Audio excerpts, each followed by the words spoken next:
The Story of the Three Bears from Leslie Brooks Children's Books, read by Ms. Teresa, Children's Librarian, brought to you by Durham County Library. Once upon a time, there were three bears who lived together in a house of their own in a wood. One of them was Little Small Wee Bear, and one was a middle-sized bear, and the other was a great huge bear. They each had a pot for their porridge, a little pot for the Little Small Wee Bear, and a middle-sized pot for the middle bear, and a great pot for the great huge bear. And they each had a chair to sit in, a little chair for the Little Small Wee Bear, and a middle-sized chair for the middle bear, and a great chair for the great huge bear. And they had each a bed to sleep in, a little bed for the Little Small Wee Bear, and a middle-sized bed for the middle bear, and a great bed for the great huge bear. One day, after they had made the porridge for their breakfast and poured it into their porridge pots, they walked out into the wood while the porridge was cooling, that they might not burn their mouths by beginning too soon to eat it. And while they were walking, a little girl called Goldenlocks came to the house. First, she looked in at the window, and then she peeped in at the keyhole. And, seeing nobody in the house, she turned the handle of the door. The door was not fastened, because the bears were good bears, who did nobody any harm, and never suspected that anybody would harm them. So Goldenlocks opened the door and went in, and well pleased she was when she saw the porridge on the table. If she had been a thoughtful little girl, she would have waited till the bears came home, and then, perhaps, they would have asked her to breakfast, for they were good bears, a little rough or so, as the manner of bears is, but for all that, very good-natured and hospitable. But the porridge looked tempting, and she set about helping herself. So first, she tasted the porridge of the great huge bear, and that was too hot for her. And then she tasted the porridge of the middle bear, and that was too cold for her. And then she went to the porridge of the Little Small Wee Bear, and tasted that, and that was neither too hot nor too cold, but just right, and she liked it so well that she ate it all up. Then Goldenlocks sat down in the chair of the great huge bear, and that was too hard for her. And then she sat down in the chair of the middle bear, and that was too soft for her. And then she sat down in the chair of the Little Small Wee Bear, and that was neither too hard nor too soft, but just right. So she seated herself in it, and there she sat till the bottom of the chair came out, and down she came, plump upon the ground. Then Goldenlocks went upstairs into the bed chamber in which the three bears slept, and first she lay down upon the bed of the great huge bear, but that was too high at the head for her. And next she lay down upon the bed of the middle bear, and that was too high at the foot for her.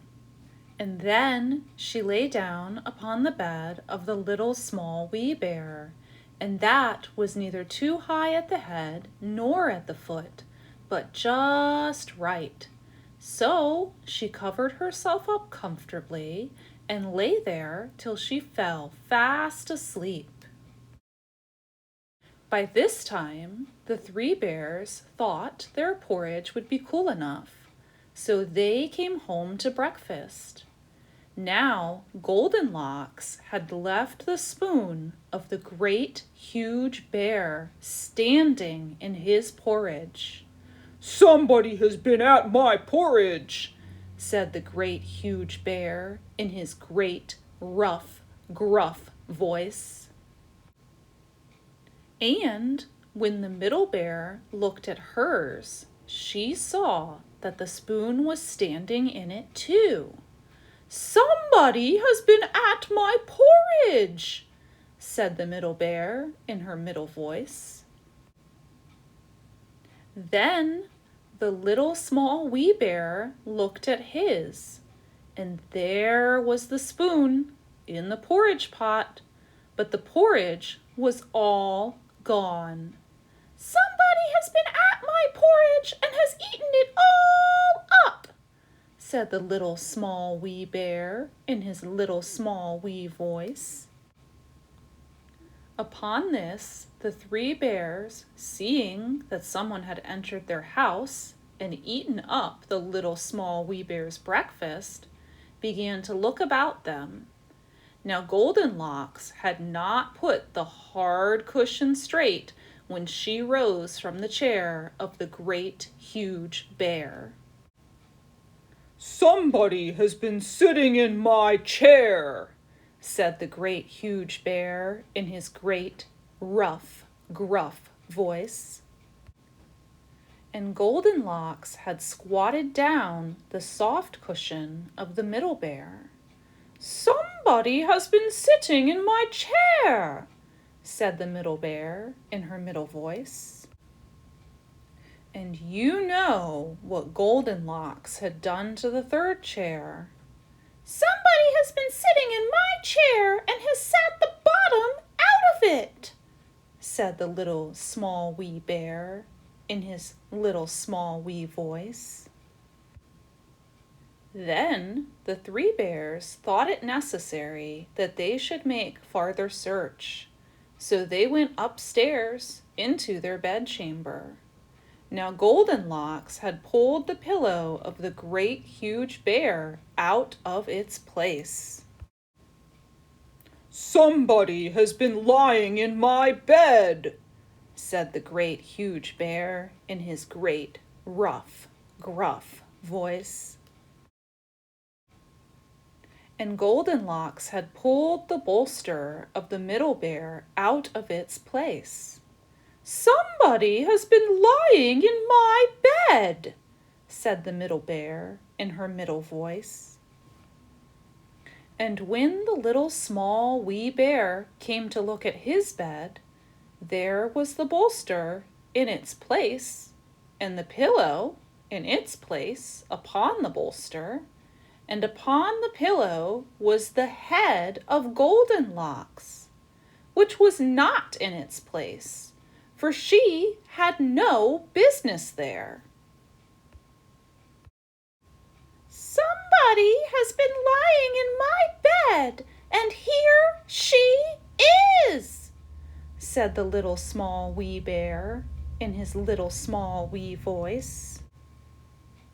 Goldenlocks had heard in her sleep the great rough, gruff voice of the great huge bear, and the middle voice of the middle bear, but it was only as if she had heard someone speaking in a dream.